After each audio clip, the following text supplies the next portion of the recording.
geometry? So we've been working with parallel lines, and today we're going to continue that. We're going to continue our conversation of transversals. Now we have been saying if these two lines are parallel, and we have a transversal, we have a transversal that cuts through them, then we know some things about these angles. Today what we're going to talk about is going the other way. If we know some things about these angles, can we determine if they are parallel? And this is where things like the converse really comes into play. Because the original statement was if these two lines are parallel and they are cut by a transversal, then their alternate exterior angles are congruent. The converse of that is if the alternate exterior angles are congruent, then the two lines cut by a transversal are parallel. So if I say that this is a 72-degree angle, and I say that that is a 72-degree angle, remember, congruent means equal measurements. My alternate exterior angles are congruent, therefore, these are parallel. Then I can say that, yes, these are parallel. Now, that means that a whole bunch of the problems today, what we're going to be looking at, the answers are either yes or no. And I'm going to tell you right now, you can go through the homework and go, yes, yes, yes, yes, yes, yes, yes. Look at what you got wrong, write them down, and then go back into the homework and go, yes, no, no, no, yes, no, yes, yes, no. Okay? I have the homework. That's useless information. Okay? You can do that. But it is useless to you. Okay? Remember, the tests are on paper, and you need to get at least a certain percentage on them to pass, and if you don't know how to do this stuff, you will not be able to achieve that percentage. Which means, you don't know the stuff, you don't pass the test. Okay? So go ahead. If you want to cheat on it, go for it. You're not getting any points for it. It's not helping you out at all, and you still won't pass the test. So all you're doing is making more work for yourself later on when you actually have to go back and do the stuff. Okay? So, yes, you can do it that way. Don't. Alright. Let's look at a couple more problems. Actually, before I even get this next problem going, let's see if red shows up. Sorry, I'm trying to get nice vibrant colors for you.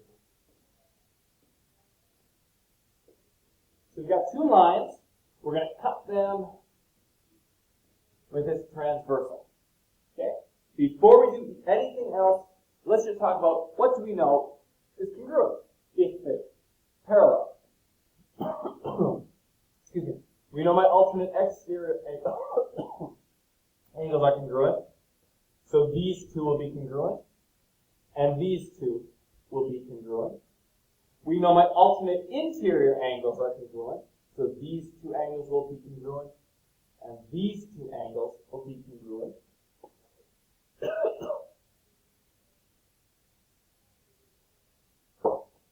Sorry, it's a little confusing. We know my vertical angles are congruent. So these two angles and these two angles are congruent. These two angles and these two angles are congruent. Everything is across from each other. We also know that we've got a whole bunch of supplementary angles, meaning that they add up to be 180. We know that my linear angles are 180. So this angle plus this angle will be 180. Or this angle plus this angle will be 180. This angle plus this angle, this angle plus this angle, this plus this, this plus this, this plus this. All of my linear pairs, any two lines or any two angles that make a line, like this line, which is split by these two angles, those two angles added together will give me 180.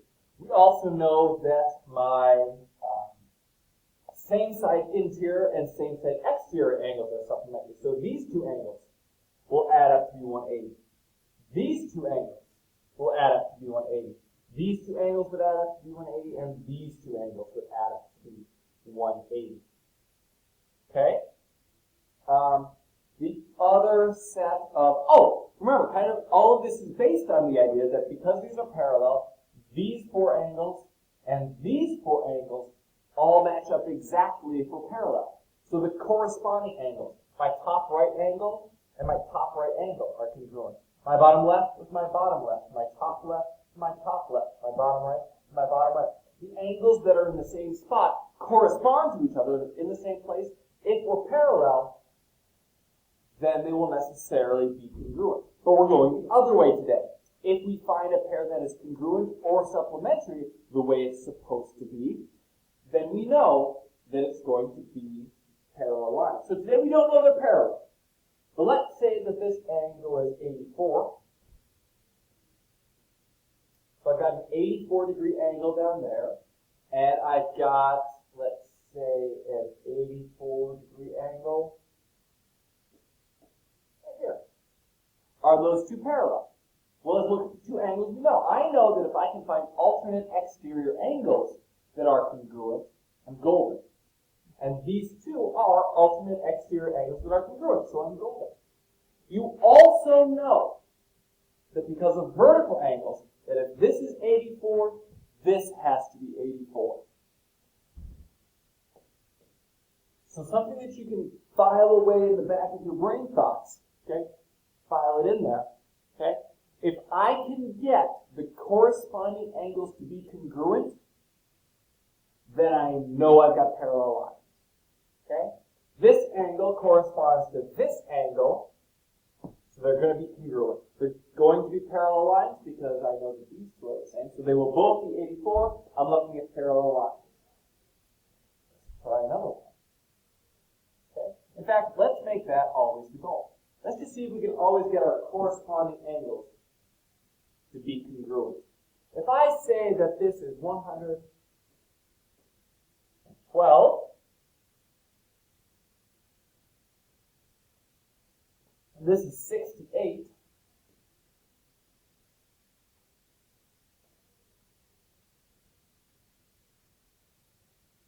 okay, looking at those two, well, this angle corresponds to this angle.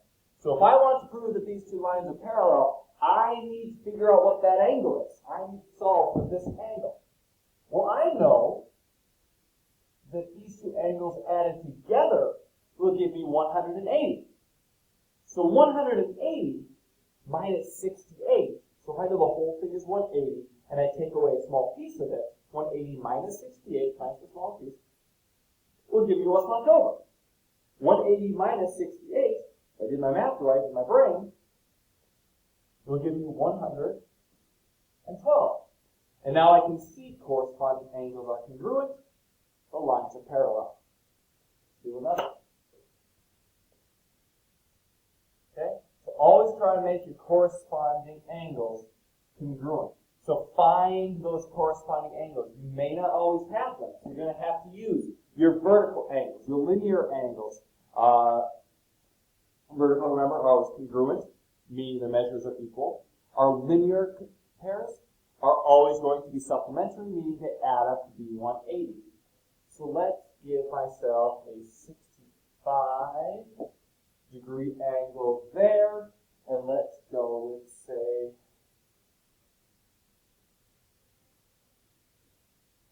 a 105 right there. I'm looking for corresponding angles. Now, there are two ways I could do this. I could either solve for this angle's corresponding angle, which is right here, or this angle's corresponding angle, which is right here. And if either one of those show some congruencies, I've got things that are parallel. Now, we know that if they're parallel, oh, this guy's got to be 65. But we don't know they're parallel, so we can't assume that. Okay? But we do know, and we can assume, that these two angles will add up to be 180. I do know that. Okay? And I know that if this is 65, 180 minus 65 will give me 115. These two angles are corresponding. Corresponding means they're happening in the exact same spot. they are both my top right angle at this intersection. Okay? In order for these two lines to be parallel, didn't see you at all. You're so sneaky. So stealthy. I still haven't seen you. Okay, ninja. Okay? Because these two are not congruent, these two lines are not parallel. Okay? So that's what we're looking at today. The last 2 days we've allowed ourselves to assume the lines are parallel, and if they are parallel, find the angles. Today, find the angles, and if they are congruent, and you can show congruency between the corresponding angles, then they are parallel. So again, every single question today is, are the lines parallel, yes or no? So good luck to you, and I'll see you in class.